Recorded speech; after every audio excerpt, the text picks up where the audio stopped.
Hey guys, it's Digidude22 here, and that stupid lever is getting in my way. I'm logging in with more Let's Play preparations. It's part of Zelda Classic.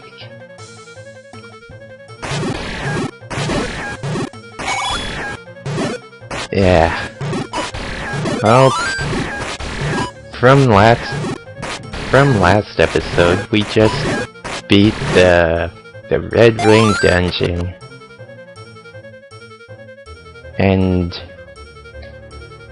I said I was gonna go do some rupee grinding, but I changed my mind, because yes, this thing right here, the Lens of Truth, it does require to use up rupees, but I was thinking to myself, this is sort of like the original Legend of Zelda. And back in the original Legend of Zelda, you never had anything like the Lens of Truth. You just had to go and figure out all the puzzles on your own, figure out where everything else was. The Lens of Truth wasn't introduced until Ocarina of Time, at least.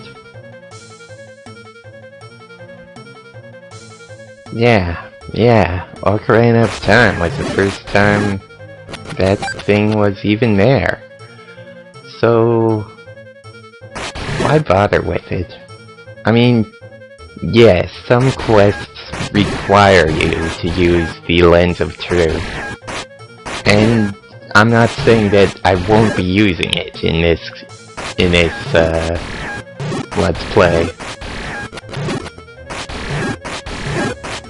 It's just that I really don't feel the need to go rupee grinding just to use it. I mean, remember the good old days where you just went and pushed every single stone that you could, and burned all the bushes that you could? You also had to go and bomb every single wall that you could find, just to find a new little secret passage.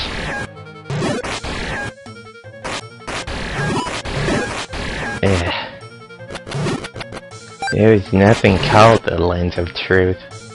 Anyways, I'm just gonna be rambling on about that Lens of Truth all this entire episode if this keeps going. So, let's see here. We've completed Dungeon 2 and got the bow. Dungeon 1 had the whistle.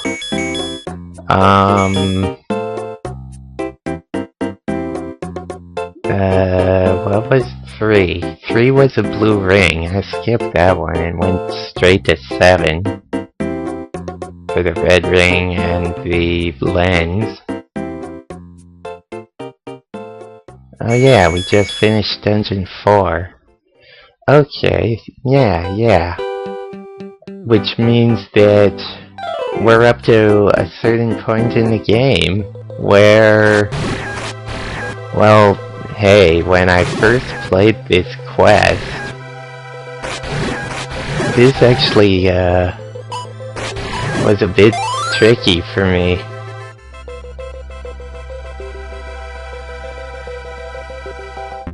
And I'm gonna go into more detail on that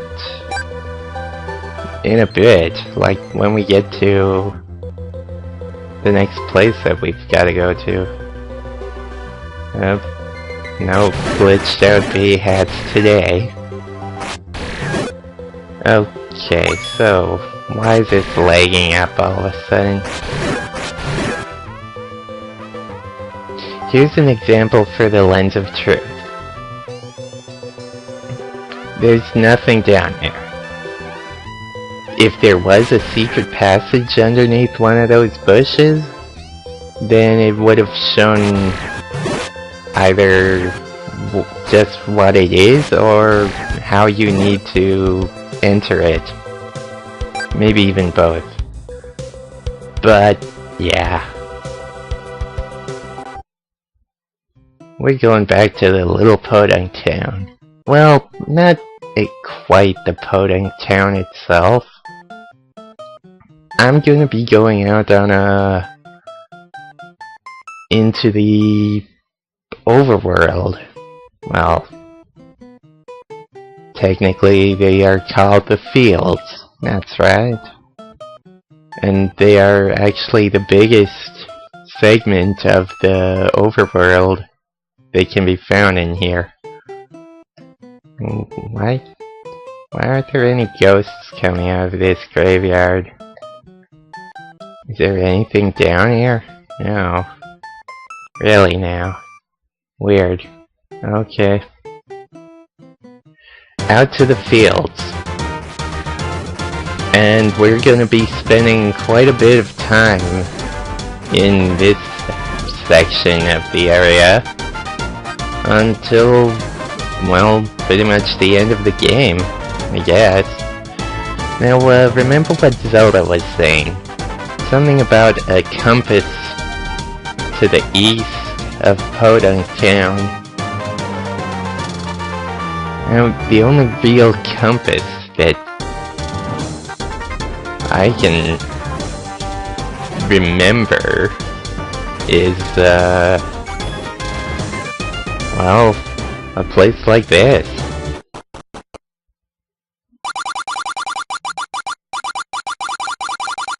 So I heard you're looking for items.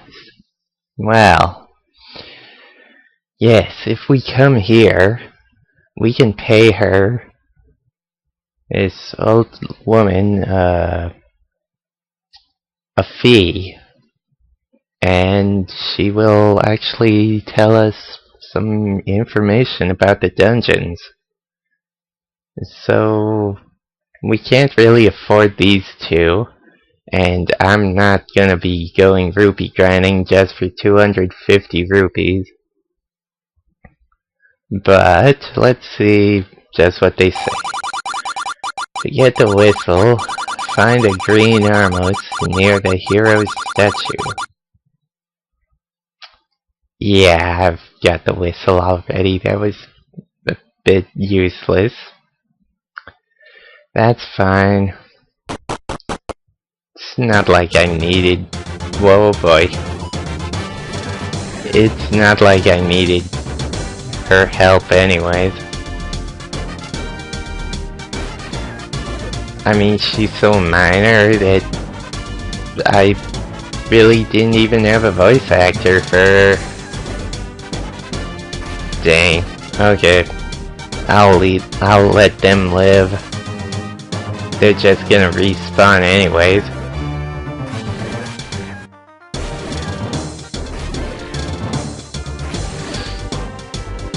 So, I actually feel like going back to... oh, around to the first dungeon area, I think.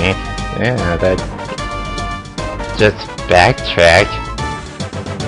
Unless we want to go explore new areas, which is always a good thing to do. And I just love how some of the enemies can just glitch out. Like when they spawn, and they come in like right next to a bush. This is what happens to them. They can't move, they can't do anything. Yeah, I think I'm gonna save that little area for later. So, yeah.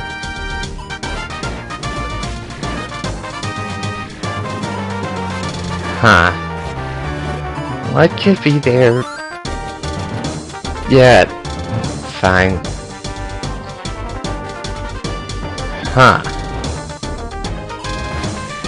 a field full of armos that I never really attacked too much when I was last here. Luckily, we've got our Lens of Truth, and I do want to see what's around without having to fight them. So, let's hope that 15 rupees is good enough. Oh boy.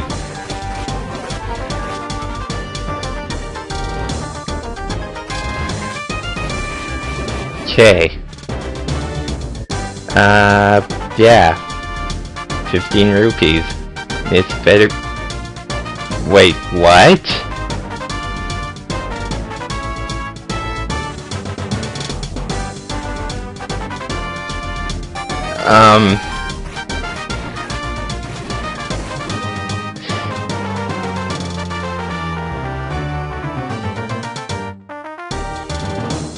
Well then, here's heart container number 14. Old school, I never found this one. Yeah, just sitting right there. So that's 2 heart containers that I never knew existed. Well then, good to know.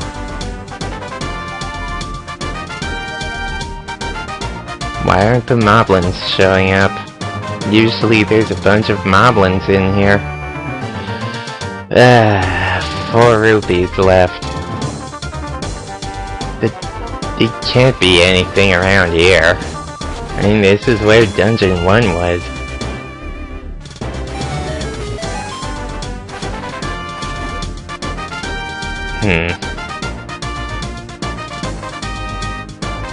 I doubt there's anything in there.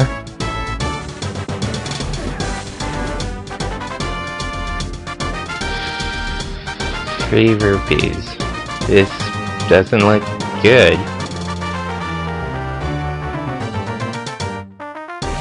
Yeah, see, just like this. He can't move, he can't do anything. Unless I touch this Armo tonight, which I don't really want to do. He can't even move up or down. It's a bit confusing, but hey. Yeah, so... what's around here? I'm just trying to... Line of trees. Could be burnables up here. And now that I've got red candle, I can actually use more flame shots on the screen than just once. So let's see here.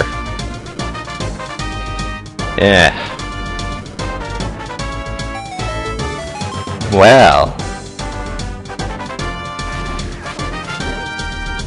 that's interesting.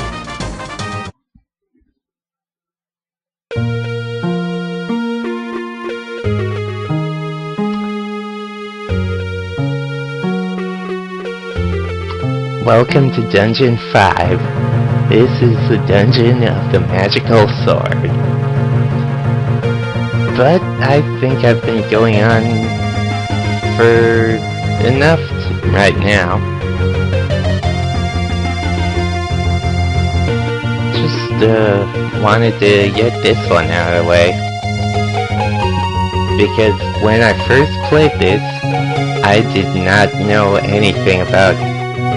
I had no idea where Dungeon 5 was. But now that we know,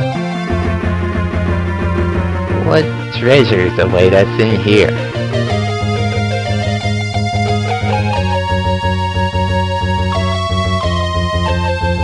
So, until next time, this is Digidude22, and I'm logging out. Keep it digital, and I'll catch you guys next time. Thanks for watching.